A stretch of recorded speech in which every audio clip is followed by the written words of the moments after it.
Meus irmãos, nós estamos aqui hoje com nossos irmãos missionários, Gleison e Maíla. Então, nós estamos gratos de estar aqui falando com eles, louvamos a Deus por isso, e vamos hoje bater um papo com eles aqui. Nós vamos começar orando, ok? Então, eu vou tomar a liberdade de fazer essa oração, mas no decurso da nossa conversa aqui, depois, no final, eles vão estar orando também. Senhor Deus, muito obrigado pela oportunidade de estarmos aqui, falando do Teu Evangelho, que esse bate-papo, ó Deus, seja instrutivo, possa fazer arder os nossos corações, que o Teu Espírito possa nos despertar, ó Deus, cada vez mais, para que o Teu Evangelho, ó Deus, para que nós possamos proclamar o Teu Evangelho em todo lugar. Ó Deus, abençoa o ministério dos nossos irmãos, abençoa a Igreja Nova Jerusalém, que ela seja despertada para a visão missionária a cada dia. Nós oramos, ó Deus, no nome de Jesus. Amém.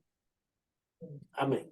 Então, Gleison, eu queria conversar com vocês então eu estou aqui partindo do princípio que ninguém te conhece, ok? Então, eu queria que você contasse para a gente aqui como é que foi a sua conversão, como é que foi seu chamado, e depois a Maíla, ok? Como é que foi? E depois me conta também como é que vocês encontraram e pode contar a novidade que está vindo aí.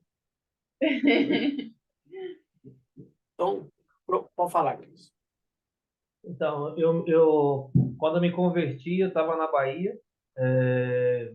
Ouvi Deus, antes de ir para a Bahia, eu vi Deus movendo meu coração em São Paulo. E aí, também a decisão de ir para a Bahia, porque lá na Bahia, minha família já ia para a igreja, já estava congregando na Jardim das Oliveiras. E aí teve um período que eu estava um pouco, bem no iniciozinho, e estava muito indeciso sobre tomar a decisão e não tomar. E aí foi quando eu tive uma experiência que eu fui atravessar um braço de um rio, em Ilhéus, e aí eu não consegui finalizar esse braço de rio e ali eu quase ia me afogando, né? Iniciei a descer, bebi muita água e de repente passou um filme dos melhores momentos da minha vida na minha mente e gritava por socorro, as pessoas só observavam, achavam que eu estava fazendo algum tipo de brincadeira. E ali não tinha nenhuma resposta das pessoas, né? E eu vi que eu estava sozinho ali naquele momento, encurralado, e ali foi quando eu entreguei a minha vida para Jesus. Uhum. E aí, diante disso, um colega meu que tinha acabado de atravessar, que foi eu e um colega, ele estava bem cansado, e eu vi Deus usando ele para poder me resgatar nesse momento. Então, ele, mesmo cansado, ele retornou para o meio da água e conseguiu puxar meu braço. E aí, nesse momento, eu entendi que Deus tinha algo específico para minha vida. E aí foi quando eu comecei a ir na igreja, comecei a ser discipulado, o Dela me discipulou, então tive uma boa base e aí fui, aos poucos, conhecendo a igreja, sendo discipulado e conhecendo mais sobre Jesus. E me firmei na Igreja Jardim das Oliveiras. Isso.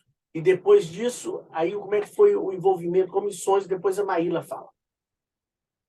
Quando eu cheguei na igreja, eu cheguei naquela vontade de evangelizar, né? Então sempre tinha esse desejo, porque eu via isso muito no meu discipulador, no Dedo, no meu pastor, então tipo, eu via a necessidade e isso Uhum. também ardia no meu coração de poder levar o evangelho a outras pessoas na minha cidade. Então eu sempre tive essa chama ardendo no meu coração. Isso foi antes de conhecer a Maíla, não tinha tanto contato com ela. Então, quando eu cheguei na igreja, a Maíla estava tendo a primeira experiência dela para Angola, então, tipo, foi meio que um desencontro, assim, para depois Deus nos encontrar juntos. Então, Amém. Então, estou desde vendo o aí que princípio, assim, ela foi missionária primeiro que você, né? Que legal. Aí eu te interrompi, mas aí, Maíla, agora me conta um pouquinho de você, da sua conversão e do seu chamado. Então, minha mãe estudava na universidade, na cidade que a gente morava, em Jacobina. E eu era novinha, né? Tinha 2 anos. Minha mãe decidiu me colocar na escola com essa idade. E nesse período, eu estava na escola de um pastor presbiteriano, de uma família presbiteriana, né? Não era uma escola presbiteriana, mas era ligada à igreja presbiteriana, do lado da igreja presbiteriana. Ok. Então, eu cresci com essa família. Eles foram, assim, muito importantes no meu relacionamento com Deus, assim. E depois de um tempo, a gente mudou de cidade. Foi quando eu fui para Itabuna. Eu conhecia a Bíblia, mas eu não tinha profundidade no meu relacionamento com Deus. Assim, eu não existia meio que uma separação entre o que eu conhecia e o que eu entendia no meu coração. Assim, não tinha muita firmeza naquilo. Hum, E nesse período da minha adolescência, uns 12 anos, eu comecei a passar por uma situação delicada dentro de casa, com a minha família. E nesse momento eu comecei a ler mais a Bíblia. Então, eu não digo assim, eu tive um dia que eu entreguei minha vida a Cristo. Não foi exatamente assim, foi um processo mesmo. Era eu no meu quarto e lendo a palavra e ouvindo Deus, e ali começou. E ali eu sentia que era real, não era só uma leitura de um livro, era real. Era muito real o que eu lia. Então, começou assim o meu processo de relacionamento com Deus, assim, foi no meu quarto. E o pastor Genildo, né, que é o nosso pastor, ele foi muito presente nesse processo, na nossa família, que a gente estava vivendo. E também nesse discipulado da minha família, da minha mãe e tal. A gente tinha muito tempo na igreja presbiteriana, mas assim, eu posso dizer que a gente não tinha um relacionamento muito firme com Deus, assim. A gente ia sempre, estava sempre lá, minha mãe era batizada, mas não tinha essa profundidade. ok. E nesse mesmo período, sobre o chamado, né? Nesse mesmo período foi quando, assim que eu comecei a ter esse relacionamento com a palavra, eu sentia que isso não podia acabar comigo, assim, que eu precisava passar isso para outras pessoas também. Então, começou aí nesse tempo, Deus compartilhou comigo sobre o meu chamado missionário. Então, eu ainda tinha uns 13 para 14 anos ainda. E eu lembro que eu chamava o pastor Gil e falava, pastor, Deus está falando comigo, eu tenho certeza que Deus está falando comigo, que eu vou para missões no dia. E ele sempre acreditava nisso, assim, né? Como que é importante acreditar nas crianças e nos adolescentes, né? E ele sempre me incentivou muito. Então, mais ou menos isso, resumidamente, na minha história. Amém. Ok. A gente sabe que vocês são novos, né? Então, é, eu conheço vocês há pouco tempo, relativamente, né? Mas sim, a gente viu esse fogo, essa vontade de estar envolvido com a obra. Eu sei que vocês não iam falar muito disso, mas eu sei que esse início, né? Teve momentos que vocês precisaram tomar uma decisão radical de deixar tudo, né? Então eu lembro de vocês recém-casados e vocês saíram da cidade que vocês moravam, lá em Itabuna, né? E foram se preparar e se envolveram aí com agências missionárias. E aí eu quero que você me conte um pouquinho sobre isso. Qual igreja que te enviou? Qual agência missionária te enviou? Me conta um pouquinho sobre isso aí, tá? Eu não estou falando aqui de igrejas no sentido de recursos financeiros, não. Eu estou falando de igrejas no sentido de envio mesmo, de logística, se foi sua a agência missionária. Mas antes, eu quero registrar, né, que família de missionário também cresce, então, parabéns aí, porque o neném está chegando. Então, eu estou vendo aí vocês aí com roupa de frio, e de fato aí é inverno, não é isso? Sim, Uhum. Então tá, então o filho nasce no verão, não é isso? sim, vai É, ser bom. então É, isso foi estratégico, tá bom? Mas vamos lá, então depois vocês já sabem se é menino ou menina? não, Ainda tá não. muito novinho ainda. Tá muito novinho. Então tá, então numa outra conversa a gente conta sobre isso. Então me Então, fala tá. sobre isso. Igreja que enviou e qual a agência missionária? Não é no sentido de recursos financeiros, mas no sentido de recursos espirituais e estratégicos. Pois é. A igreja que nos enviou foi a Jardim das Oliveiras, em Itabuna. A igreja que nos discipulou, nos preparou, né? Uhum. Como cristão, deu a nossa base dentro da Bíblia, da palavra. O pastor Genildo batizou, nos casou, acompanhou durante esse processo e quando foi 2 anos de casado, a gente estava tendo um momento difícil no nosso casamento e chegou uma equipe da Jocum lá nesse momento. E nesse momento Deus acendeu mais ainda o fogo no nosso coração. Então a gente tomou uma decisão nesse exato momento e procuramos o nosso conselho e conversamos com o nosso conselho.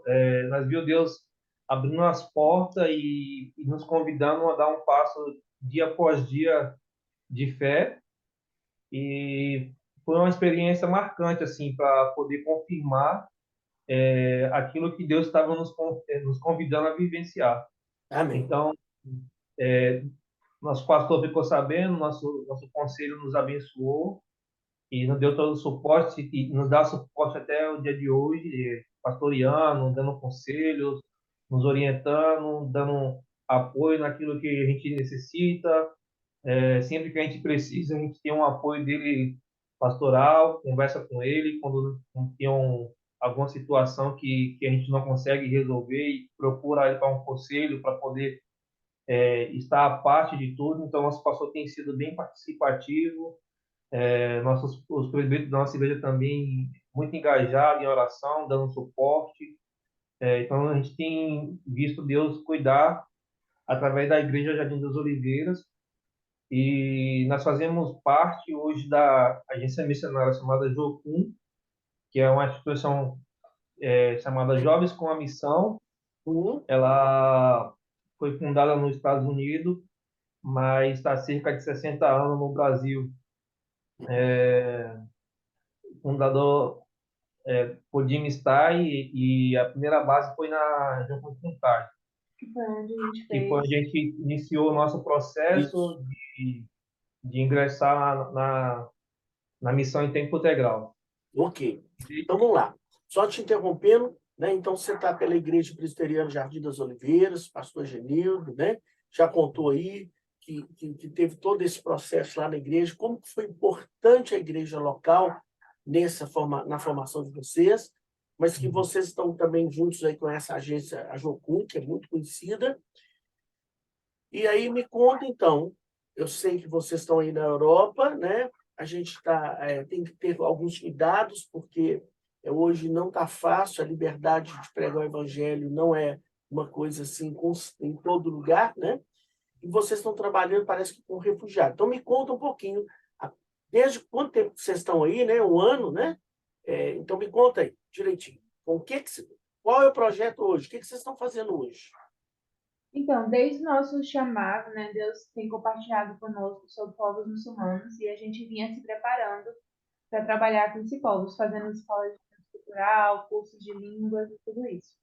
Então, ano passado, nós nos sentimos convidados por Deus para vir aqui para a Espanha. Nosso chamado final, nosso projeto final é para a Suécia. É um projeto que Deus colocou no nosso coração. E nós entendemos a Espanha como uma parte macedônica do nosso chamado, né? Como Uhum. uma passagem para abençoar, para crescer e para caminhar junto com essa comunidade dessa área. Então, a gente está localizado aqui nessa região. Não é um problema falar que a gente está, no caso, na Espanha, mas a gente trabalha com o norte da África, que é uma região muito tensa e perigosa, né? Ok, Então, por conta disso, a gente não compartilha, assim, todas as coisas. ok. Mas aqui na Espanha é muito tranquilo sobre a pregação do evangelho. Mas o Amém. nosso foco é o norte da África, que são países muçulmanos. Então, a gente trabalha com cerca de 8 países, entre eles Marrocos, Tunísia, Líbia. São países assim onde realmente é totalmente fechado para pregação. E a gente tem aqui um apoio ministerial a missionários que estão nesses campos da nossa Amém. instituição. A gente também trabalha como base com distribuição de material nessa região e vários outros projetos, né, envolvidos lá.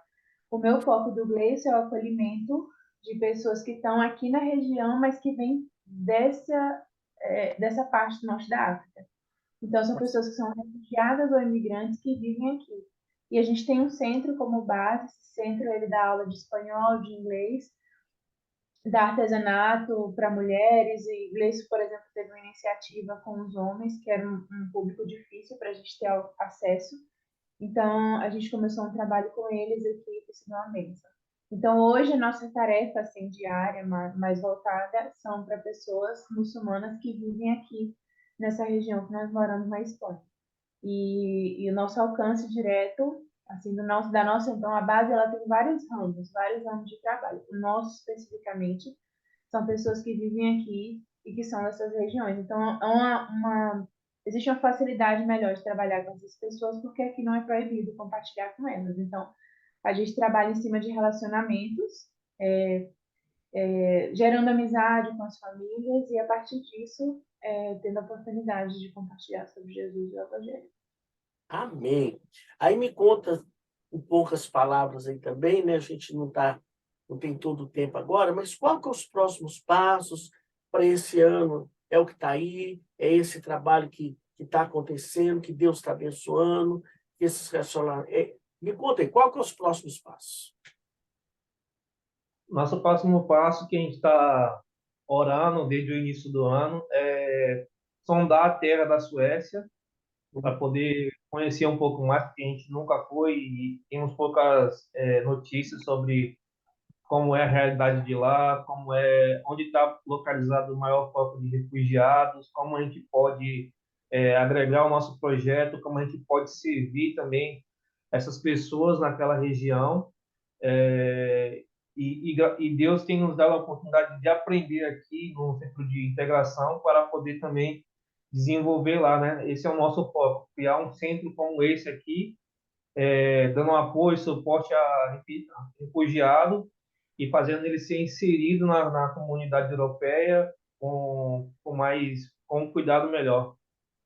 Então, para Ok, esse ano, né, a gente tem sonhado com essa visita ministerial lá e conhecer mais bases e trabalhos lá. É o nosso sonho, e também investir em relacionamentos aqui com esses muçulmanos que a gente já tem caminhado. amém. Muito bem. Então, me conta agora 3 pedidos de oração aí, tá? Para a gente estar lembrando os irmãos aí desses, né? Se a gente for falar da oração, a gente tem vários pedidos, mas me contam 3, 4, Não é lista, não. tá? Faz 3. 3, 4, pode ser, fique à Ah, vontade. a gente, como o pastor falou, a gente está grávido, né? A gente está esperando um bebê e está bem inicial, e a gente tem um histórico não muito bom nessa área, assim, a gente passou por várias situações de perca. Uhum, Então, uma coisa que a gente tem compartilhado muito é para orar por isso, assim, é um sonho nosso e a uhum, gente tem um sonho de Deus também. Pelo trabalho aqui, a gente tem encontrado muitas dificuldades, assim, com a própria costume da equipe, com a vivência da equipe. Então, temos orado por isso, né, por portas abertas nesse sentido, e por corações mais abertos. Agora é sua vez. tá certo. Por salvação dessas pessoas que a gente está caminhando junto, conhecendo, estreitando um relacionamento. Então, e que alegria seria se a gente pudesse ver as pessoas se rendendo a Jesus assim presencialmente, sabe? Eu sei que a semente está sendo lançada, mas seria uma honra e um privilégio poder ver muçulmanos sendo convertidos e aceitando a Jesus. Amém. Então, é, nós vamos, assim, lembrar, a igreja que vai lembrar dos seus pedidos, a gente está orando, né? E como eu contei para os irmãos, o conselho tem me lembrado e me cobrado, com razão, de dar mais notícias da igreja para a gente acompanhar. Nós somos um grupo que está orando por vocês e queremos continuar orando. Mas agora a gente queria ouvir de você, compartilhar conosco um texto bíblico. Ah, o texto que eu queria compartilhar com vocês está lá em 2 Timóteo, capítulo 4, do 1 ao 5. Eu te encorajo solenemente na presença de Deus e de Cristo Jesus, que há de julgar os vivos e mortos, por ocasião da sua manifestação pessoal e mediante a seu reino. Pregue a palavra, insiste a tempo e fora de tempo. Aconselha, repreenda e coragem com toda paciência e doutrina. Porquanto chegará o tempo que não suportarão o santo ensino. Ao contrário, sentindo coceira nos ouvidos, reunirão mestre para si mesmo de acordo com a sua própria vontade. Tais pessoas se recusarão a dar ouvido à verdade, voltando-se para os mitos. Tu, no entanto, ser equilibrado em tudo, suportar o sofrimento, fazer a obra de um evangelista e cumpre teu ministério. Aqui as lições, três lições que eu tiro aqui para mim nessa passagem de Paulo para esse ensinamento de Paulo para Timóteo é que Deus e Jesus sempre está presente. Ele está mostrando a Timóteo que ele não está à parte das situações que acontecem.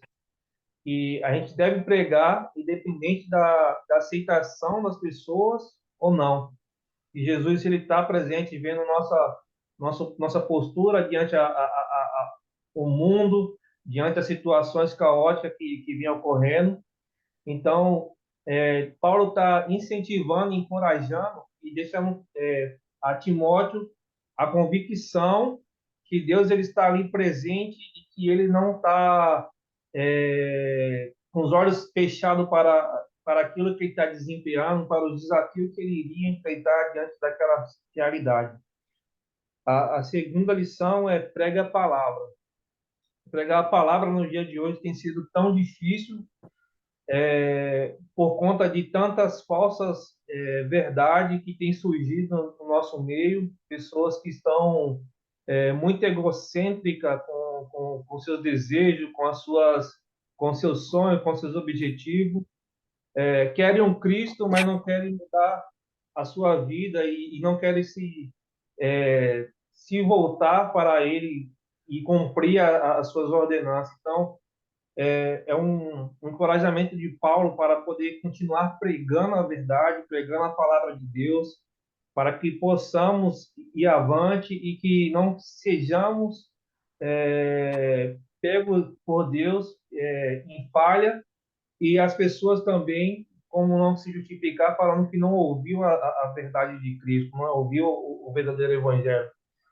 E a terceira lição é fazer o trabalho de evangelista, cumprir o ministério, seja onde for, seja no trabalho, seja na escola, seja dentro de um ônibus, cumprir, gerar relacionamento com essas pessoas, apresentar Cristo através da sua vida, da sua conduta e manifestar o caráter de Deus diariamente, dia após dia. Esse é um texto que tem falado muito no meu coração, que tem me desafiado bastante, porque em dias de hoje o sofrimento está presente, a pressão externa, a pressão das criações de conceitos que não são bíblicos, conceitos que não têm valores dentro da palavra, que às vezes nos sufoca de maneira forte, porém o Senhor está presente para nos encorajar, para nos estar presente para nos observar, e está presente ali também para julgar todos. Então, mantenha firme naquilo que Deus tem colocado nas suas mãos, que Deus tem incentivado, encorajado, porque Ele está presente e Ele não está à parte e não vai te abandonar. Amém. Louvado seja Deus. E, irmãos, de fato, então, é uma palavra desafiadora para nós, é uma palavra atual, né? E nós não podemos nos esquecer disso. O Senhor Jesus está presente na nossa vida e nós temos que pregar e nós temos que não deixar de fazer o papel de evangelizar, de cuidar, de discipular. E Deus nos abençoe. A Igreja Nova Jerusalém, então, agradece aí eu, no nome da igreja, estou agradecendo a vocês. Nós vamos publicar esse vídeo aqui segunda-feira. E então, já estou me avisando que está terminando. Mas, então, nós vamos publicar esse vídeo, compartilhar lá na igreja e vamos dar notícia esse ano. Então, a gente vai estar acompanhando mais. Eu vou, com mais cuidado, compartilhar os avisos de vocês. Vou ver lá alguma possibilidade do pessoal, se quiser entrar em contato direto com vocês. Nós vamos estar participando, sim, desse trabalho. Tá bom? Então, eu quero só agradecer E agora eu vou pedir a Maíla, então, para orar para a gente terminar esse momento. Então, Maíla, por favor. Deus, muito obrigada, Senhor, porque é a obra do Senhor, porque nós trabalhamos e nos esforçamos, mas a gente vai até certo ponto. É o Senhor quem realiza a obra no coração das pessoas, Amém. Deus, aqui em Belo Horizonte, em Contagem, e em todo mundo. O Senhor mesmo tem realizado a tua obra no coração das pessoas, Senhor. Obrigada por nos convidar, como igreja do Senhor, sermos parte disso. A Igreja Nova Jerusalém e todas as igrejas que têm caminhado conosco, Senhor. Muito obrigada por isso, Senhor. E continua nos abençoando como igreja do Senhor, Pai. Nos ajuda a termos temor e a refletirmos mesmo esse caráter do Senhor, independente das dificuldades que esse tempo nos proporciona. Que nós sejamos firmes como igreja tua, Senhor. Em nome de Jesus. Amém. Amém. Obrigado, pastor. Obrigado ao princípio da igreja, aos Amém. irmãos, obrigado por estar orando Isso. pela gente. Então tá, nós não precisamos fazer isso mais, né? Então, Amém. para não cansar vocês, daqui uns meses eu chamo vocês de novo aqui. Nada, Não, assim, quando A gente está muito feliz, pastor. É muito bom para a gente poder ter esses momentos com a igreja. A gente que agradece. Os irmãos que vão assistir esse vídeo, a gente está muito feliz de poder compartilhar, de verdade. Então tá bom. Então, Deus abençoe, que realmente meu tempo está acabando aqui. E aí nós nos falamos depois. Tchau. Deus abençoe.